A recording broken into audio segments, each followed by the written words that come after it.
Paulo. Very nice to be here. So my seminar title is Interpretable and Data Efficient Learning for Autonomous Systems. So this is my name. I'm an assistant professor in mechanical and aerospace engineering at ASU. So let me start with some motivations. So essentially, some people say that, okay, the early 20th century is the golden age for physics with like Einstein, Niels Bohr, Max Planck, Erwin Schrödinger, and Madame Curie with all these breakthroughs for physics. So now we are at the early 21st century, and people say that this is the golden age for artificial intelligence. For example, with like AlphaGo defeating the human champion Lee Sedol in probably the most complex game that humans have devised, which is the game of Go, and this is in March 2016. And then we have DeepStack, which is the first AI which can be capable of defeating a professional poker player for playing Texas poker. And then this is in 2019, AlphaStar became the first computer program or AI that can defeat human champions for this kind of real-time strategy games such as the StarCraft 2. So essentially, all of these are good, including also AlphaFold 2 in 2020, which can predict the protein structure in much higher accuracy than most other algorithms. And then last year, we have the ChatGPT, which is obviously a very sudden change of paradigm because it can pass the Turing test in this natural language processing domain. So essentially, all of these are amazing breakthroughs, but when we are trying to apply these AI tools in cyber-physical systems or autonomous systems, such as vehicles, robots, drones, or ships, often we're going to face a lot of fundamental challenges. So here, I'm going to list 3 challenges that we often face. The first challenge is called the lack of interpretability. So essentially, the autonomous systems need to explain their behaviors and strategies in a way that humans can understand. I think this also relates well with this metacognitive workshop because essentially when the robots are reflecting on itself and explaining its strategies and motivations, I think this is on the metacognition level. But right now for these AI tools, I don't think they can do this because if we have a deep neural network which can input images and then output the actions, this is essentially like a black box. And we call this kind of decisions black box decisions. And this is not really understandable to most humans. Okay? And essentially, if you read a lot of the news from the Tesla accidents, a full build of Tesla autopilot neural networks involves 48 networks that can take 70,000 GPU hours to train, and they can output 1,000 distinct tensors at each time step. If you just think about the scale and the interpretability of such a system. Right? And whenever an accident happens, we can usually not understand why it happens because essentially Tesla chose to share data on the car's actions, but not on its thought process. So essentially, this is like a distinctive feature of deep machine learning, which makes it not very easy to be understandable. Okay? Because personally, I'm also driving one of these cars, so whenever I turn on autopilot or full self-driving mode, I'm not really fully trusting this because sometimes it can suddenly slow down or stop at the middle of the road for no reason that humans can understand. So essentially, all of these are just signs that our current AI tools are not very interpretable at the current stage.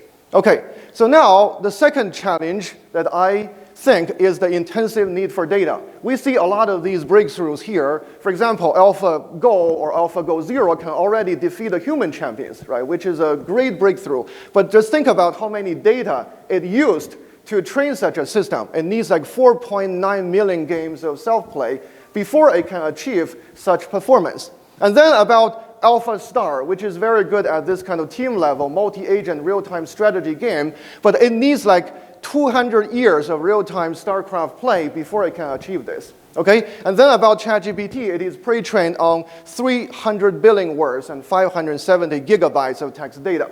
Okay? All of these are possible for like computer games or this kind of virtual environments. But if you want to apply this to a cyber-physical system on a real robot, a real vehicle, a real drone, right, this is usually very expensive, dangerous, or even infeasible.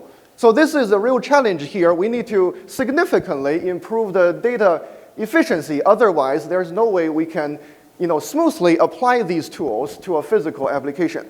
Okay, and then we have also a lack of robustness and transferability for these tools. For example, so this kind of 3D printed mask, if you just wear one of these masks, you can actually easily fool an airport AI security system because they are going to think you are that person in the mask, but not the person who is wearing the mask. But if you are a real human being, you can easily tell, okay, you are wearing a mask instead of, okay, you are that person in the mask.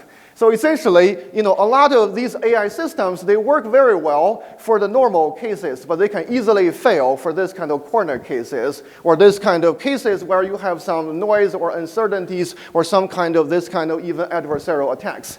And then it also lacks transferability because, transfer learning is a very challenging area right now in AI. If you're a human being, if you know how to play tennis, it shouldn't be too hard for you to play table tennis because they share some similarities, right? But for an AI tool, if you learn very well in playing tennis, it will still take a lot of time to learn how to play table tennis.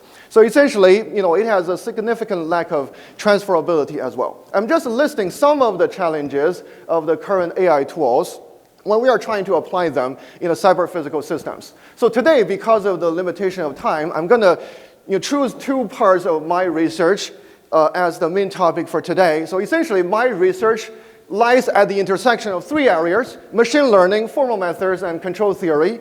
And the first topic I'm going to talk about today is to how to learn high-level knowledge, which is interpretable from data. And this is at the intersection of machine learning and formal methods. I think Taylor already talked a lot about formal methods, so essentially you have some brief idea about what formal method is.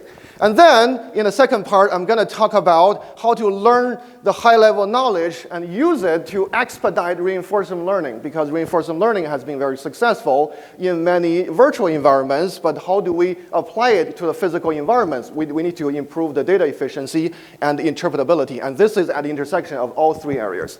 Okay, so now, what do I mean by high-level knowledge? So essentially, these are the rules and symbolism which are both interpretable and amenable to automated reasoning. So essentially, I think this is already in the cognition or metacognition level. And specifically, I want to mention two kinds of high-level knowledge that I use in my research. So one is called temporal logic, and the other is called finite state machines. So essentially, I know a lot of you are working on natural languages. So temporal logic is considered to be interpretable because if you're an expert, of course, you know temporal logic. If you're a worker in the factory, after several hours of training, you should be able to read the symbols and read this kind of syntax of temporal logic. If you're just some ordinary person who has never learn temporal logic, this can also be translated into natural language so that you can understand the natural language translation of temporal logic. But why is this better as an alternative than natural language? Because natural language can have a lot of problems. They can have ill-defined words, undefined parameters, and also syntactically ambiguous or semantically inconsistent sentences. Is that right? So essentially, as an alternative, temporal logic can avoid a lot of these issues because they are formal and precise languages. We can directly use this as a task specification. We can also try to learn this from data in a more efficient way. And on the other hand, finite state machines and temporal logic, they share a lot of similarities. We can easily translate or convert a large portion of temporal logic into finite state machines which accept precisely the language of that temporal logic. And we know that finite state machines are a very useful tool for system verification and also decision making in a lot of autonomous vehicles and other decision making systems or tools. Okay, so now let's start the first part. So essentially, we know that these can be good alternatives, which are interpretable, which are formal and precise, but how do we learn them from data? If we just assume that they are given, then still they are not very easy to handcraft by humans. Okay, so essentially what I did in this part is founded by DARPA's competency-aware machine learning program. So essentially, we want the robots or a machine learning system to be able to explain their motivations and strategies to a human commander or like a human worker or a human collaborator. So essentially, we need to know the competency of the robots. So the robots need to explain their competency to the humans. Okay, so this is the purpose of this project. And we're going to briefly introduce temporal logic in this part because I know some of you don't know what temporal logic is. So temporal logic is dated all the way back to Aristotle's age. So essentially, and then in 1950s, there are three logicians and philosophers, Arthur Prior, Saul Kripke, and Hans Kemp, who have modernized temporal logic into the formal version. And then in 1970s, Amir Panueli, who is a Turing Award winner, has introduced temporal logic into computer science as a very important verification tool. Okay, so in recent 20 years, we have introduced temporal logic into robotics and autonomous systems as a very important task specification language, and also use it to design controllers and also to do some verification for a control system.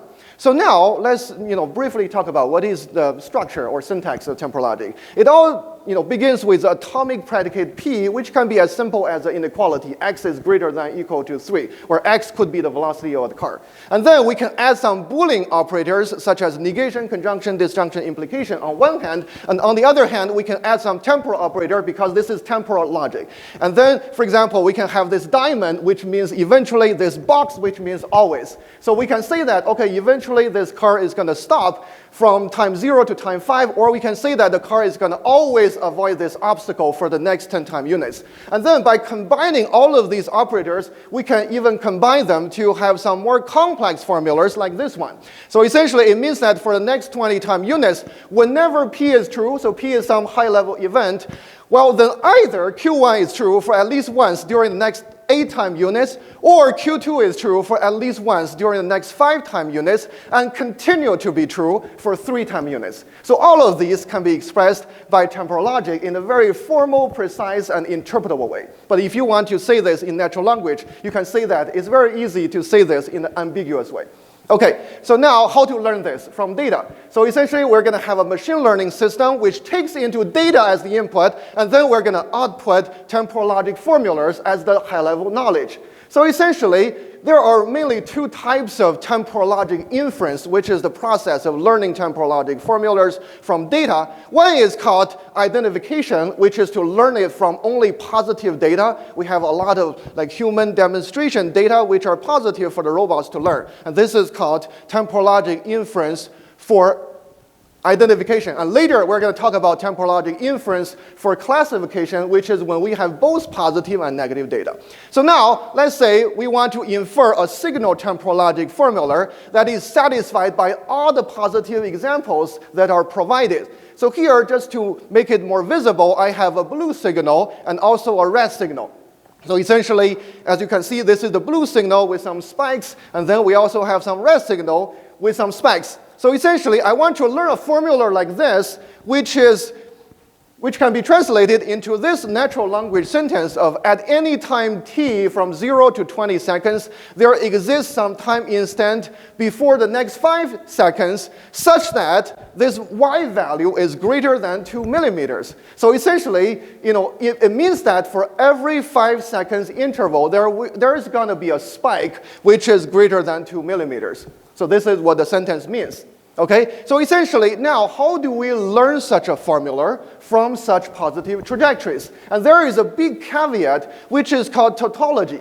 So what is tautology? Tautology is a universally truth formula. It could be like this. It could be P or not P, which means that, for example, I'm either get paid or not get paid. And this is true for any trajectory, no matter what data you have, right? This is always true. Therefore, we call this universally truth formula. And some of the tautologies are very complicated. For example, if you look at this formula, right, this is a mouthful if you want to read it, but this is actually tautology because it is always true, no matter what kind of trajectories you have about this value of x. So essentially, this is a big caveat because we want to learn a formula which is satisfied by all the positive trajectories, and then tautology is always satisfied by all the positive trajectories. Is that right? Therefore, this is not really a good problem to begin with. So essentially, we want to know how do we avoid this tautology, which is satisfied by any trajectory, but it is not useful? And besides tautology, we also have a lot of formulas which are similar with tautologies, but are also not useful as well. So essentially, our next question is how to infer a temporal logic formula from all these positive trajectories, which is useful, Is that right? But now, useful is a very vague word. What does useful even mean, right? So essentially, let's try to make it more specific. How do we learn a temporal logic formula that is informative? So now, what does informative mean? Let's make it even more specific. So essentially, we can measure the informativeness using something which is called the information gain over some prior knowledge, which can be expressed by some prior probability distribution, for example. So mathematically, how do we measure the information gain? Well, there could be a lot of different kind of measures or metrics, and one candidate is the KR divergence. Is that right? So essentially, no matter what metric you use, the problem is, how do we infer the most informative temporal logic formula that is satisfied by all the positive examples? And tautology, obviously, have zero information over the prior distribution. You can also have some other formulas which are not tautology but also provide very little information. And we don't want to learn those formulas. Okay? So essentially, how do we do this? Well, in some of my earlier work, essentially, we are exploring some of the implication relationships to make this learning process much more efficient. So essentially, if you see this formula here with the diamond means eventually. This means that sometime between time 3 and time 6, x is going to eventually be less than or equal to 2. If you know that this is true, then you can immediately know that these two formulas below will also be true. Because essentially, if it is eventually true that x is less than or equal to 2 between 3 and 6, then it will also be true between 0 and 8. Is that right? And if you know that it is less than or equal to 2, then of course it's going to be less than or equal to 3. And therefore, we have this kind of implication relationships, and we can build a lot of this kind of structures into this kind of lattice structure for all the formulas. And then we can find out that for two signal temporal logic formulas, if one formula implies another formula, then essentially this first formula is going to be more informative than the latter formula with any prior probability distribution. And we have developed some efficient methods based on this theorem to learn the temporal logic formulas from positive examples more efficiently. If you're interested, you can just read this paper. I don't think I have more time to go into more details. Okay, so essentially, this is about learning temporal logic formulas from positive examples only. But what if we have both positive examples and some negative examples which represent undesired behaviors or just failures?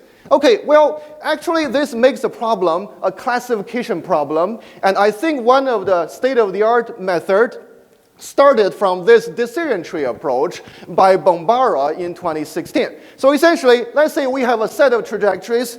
Here we have the blue trajectories representing, let's say, the desired trajectories, and then we have some red trajectories representing the undesired trajectories. And then let's just first learn some primitive formula, let's say a short formula with some size constraint, which should be not too much computationally expensive. And then we want this formula to classify the set of labeled trajectories as much as possible. And then we're going to just split the set of trajectories into two sets, where on the left, we have the trajectories satisfying this formula phi 1, and then on the right, trajectories violating phi 1. So essentially, as you can see, on the left, we still have some red trajectory, and on the right, we still have some blue trajectory. Therefore, this is still not a pure classification. Therefore, we just continue to learn some primitive formulas to further split the trajectories until in every set we have the pure trajectories. So essentially, if you want 100% classification, then eventually at this leaf nodes,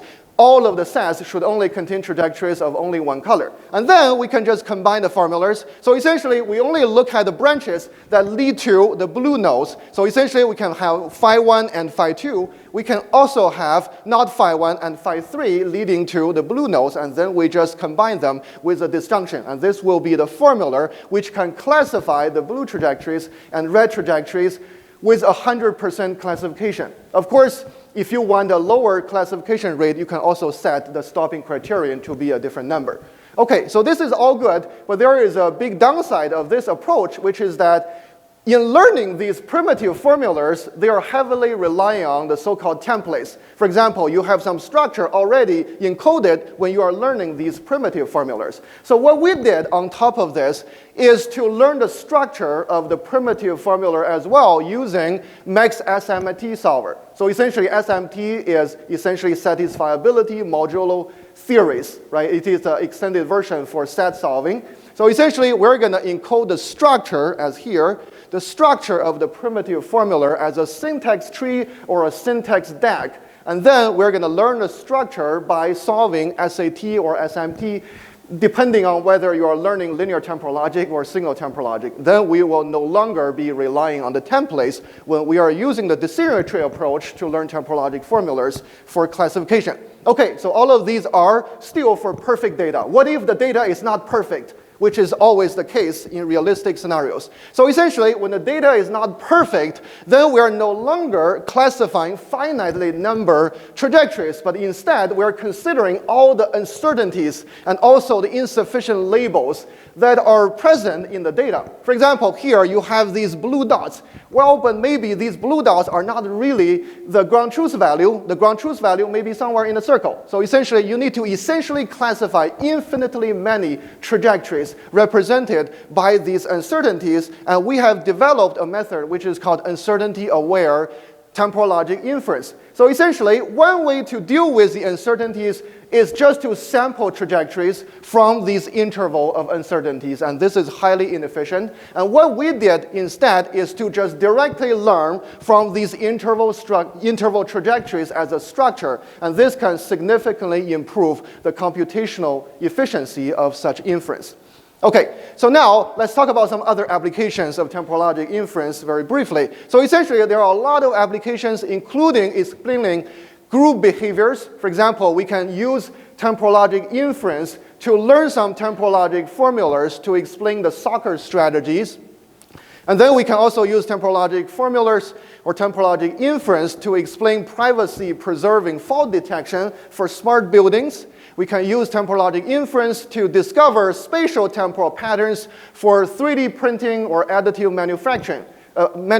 For example, we have some tensile bars with weak strengths and strong strengths. How do you discover the spatial temporal pattern for indicating this material is going to be stronger or weaker?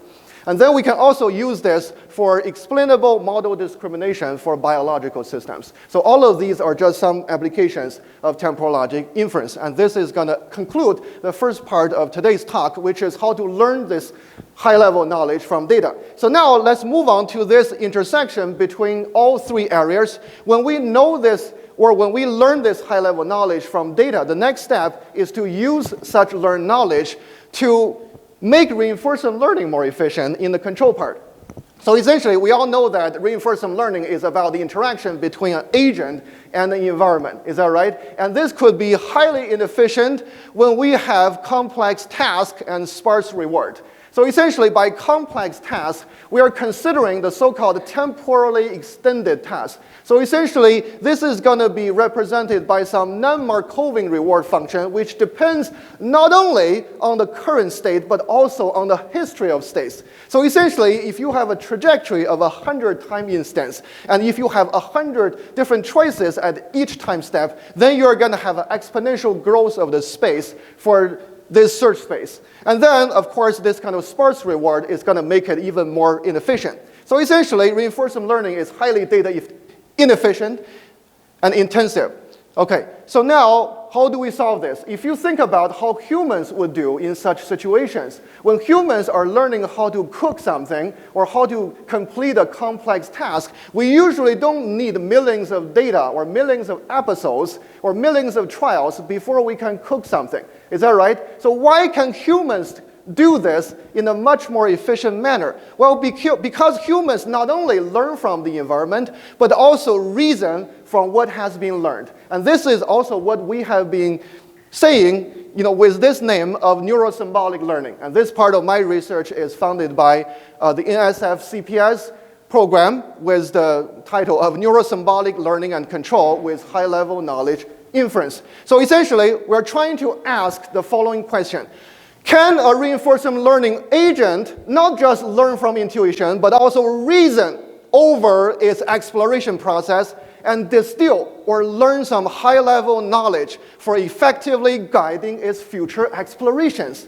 And this is a very essential question here, because if you think about it, when we are playing basketball, we sometimes are going to summarize some strategies when we are playing basketball, not only by playing basketball. Is that right? And this kind of summarizing of strategies are going to make the learning much more efficient. Okay, so essentially, let me just explain this using one of our earlier work in this autonomous driving scenario. So essentially, in some European countries, such as Germany, they have a different transportation system. They have two different kinds of roads. One is called priority road, the other is called normal road. So if you're driving on the priority road, you don't even need to stop when you are making left turns or right turns because you have the right of way. When you are driving on the normal road, you always need to stop at an intersection. So now our task, this temporally extended complex task, is to drive from point A to point B in this map while obeying all the traffic rules. So essentially, the traffic rules could be many, right? So essentially, we want to simplify this using a structure which is called the reward machine. So reward machine is a special type of finite state machine, or more specifically, it is a special type of mealy machine. A mealy machine is a finite state machine where we have both the input and output at each edge for the transition. So now let me just briefly introduce what is a reward machine, which is essentially a mealy machine where the output values are represented by the rewards of reinforcement learning. Okay? So essentially it has several different components. The first component is called states. So we have all of these states represented by these letter V's. And there is one special state, which is called the initial state, where we always start from. And then we're going to have something which is called accepting state, which also exists in any finite state machine. So essentially, if you're in this double circle, denoted accepting state, it means that the task is completed, it is successful, and then we get some positive reward for that. And then we also sometimes have this kind of failing state. For example, V3 here, as you can see from the reward machine, there is no edge that comes out of this V3. Therefore, once you are there, you are trapped and you can never get out. You can never succeed to go to the double circle denoted accepting state. Okay, so these are about the states. We also have the transitions, which are denoted by these arrows between these states. So essentially, for example, if you are at the current state V0, if you encounter some high-level event or label not S and not P, which I'm going to explain in a minute, then you're going to transition to V1 and then get a reward of 0. So this is how you transition between different states in a reward machine and then get rewards from a reward machine. Okay? And then, essentially, let me just explain the final thing here, which is what is above the edges. So essentially, not S and not P is high-level events or labels. So here, not S means that you should not stop, right? This is negation S. Not stop at an intersection, and not P means that you should not enter a priority road, which means that you should enter the other type of road, which is the normal road. Is that right? Okay, and then you get a reward of 0 if you do that, and then you transition into V1. Okay, so now you understand what is a reward machine, right? So now let's try to see some episodes or trajectories here. Okay, so essentially, let me just go back from the beginning. So essentially, we have the car starting at point A. And then, if the car stops at this intersection at a priority road, this is immediate failure. Because according to the traffic rule, you should never stop at a priority road. Is that right? And then, for the reward machine, starting from V0, if you stop with an S, then you immediately go to V3, which means that you are in this failing state for indicating that you already failed. Okay? So now let's start from the beginning, and this time let's not stop. So essentially you should not stop, and then you should make a right turn to enter the normal road, and then you transition into V1. Is that right? And then we just keep going at this intersection because right now it is on the normal road, therefore it should stop. And therefore, it will stop at one time unit and then enter V2 here. And here, we just make it simple. You just need to stop at one time unit. So the next time unit, you can just make a left turn to enter the priority road again, which is not S and P, which means that you should not stop, and then you enter priority road. And then you should just keep going until you reach B, which means that you have successfully reached the destination, which is B, while obeying all the traffic rules, and then you get a reward of 1. You see, this is a non-Markovian reward, which depends on the history of states, and also it is a pretty sparse reward, because no matter what you did, at the end, you only get 1 reward. You don't get any other reward in the middle. So essentially, it's kind of hard for you to figure out why you get a reward of 1 or 0 if you don't know the reward machine. Is that right? So essentially, if you know this high-level knowledge or the reward machine, this is already existing work, for example, in this paper by Rodrigo Toro-Icart in 2018. But now the question is, what if you don't know this reward machine? What if the task is unknown? Because such a reward machine is not very easy to handcraft. Okay, so essentially, this brings us back to this question here. Can a reinforcement learning agent reason over its exploration process and learn such reward machines as high-level knowledge so that it can improve its sampling efficiency? So essentially, what I did is to start from some hypothesis reward machine. It can start from something very, very trivial. For example, like this. You just have one state, V0, and then no matter what you do, this is tautology, no matter what you do, you're going to come back to this same state with a reward of 0. Of course, this is a wrong reward machine, well, but we just start from it. Okay? So essentially, we just do reinforcement learning on this augmented state space, which is essentially the Cartesian product of the low-level Markov decision-making process states and the high-level reward machine states. We call this augmented state space. And then we just do reinforcement learning in this augmented state space, and then we just figure out whether the rewards we get from the environments are the same as the rewards given from the hypothesis reward machine.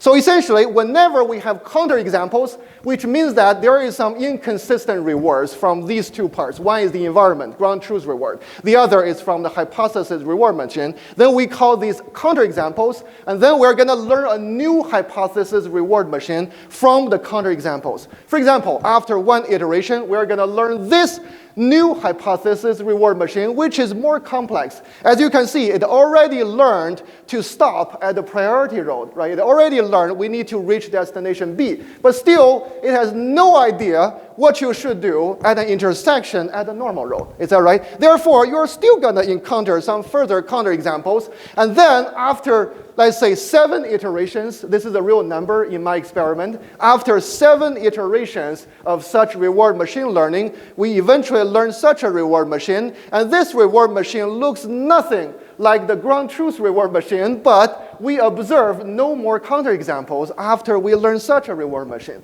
So why is that? Because although they are not equivalent, they're not the same, they're actually equivalent for this particular environment. Which means that there could be trajectories which give different rewards from these two reward machines, but these trajectories can never happen in this environment. In other words, for all the possible trajectories in this environment, these two reward machines are equivalent. And that is already sufficient for us to do reinforcement learning.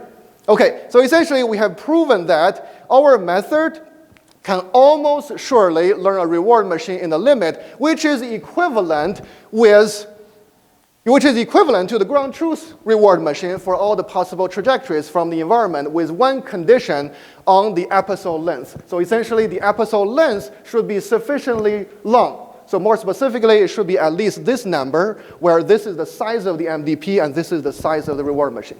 Okay, and then with that, we can prove that our algorithm can almost surely converge from optimal policy in the limit. So essentially, we can prove that this can work.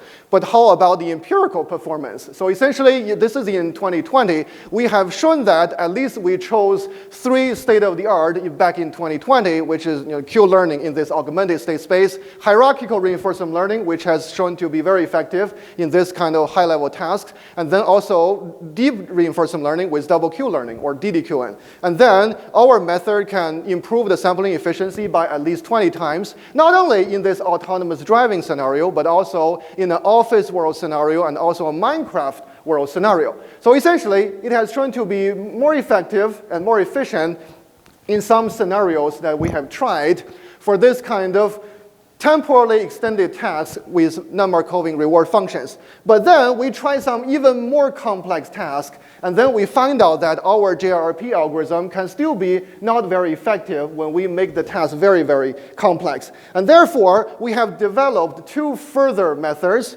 after 2020 to further improve the sampling efficiency. So one method is to incorporate some side information, or what we call a device, into the learning process. So essentially, if you see this spectrum in the screen here, on one spectrum, you can see this extreme case where the reward machine is totally given, and on the other extreme, we have the other extreme case where the reward machine is totally learned from scratch.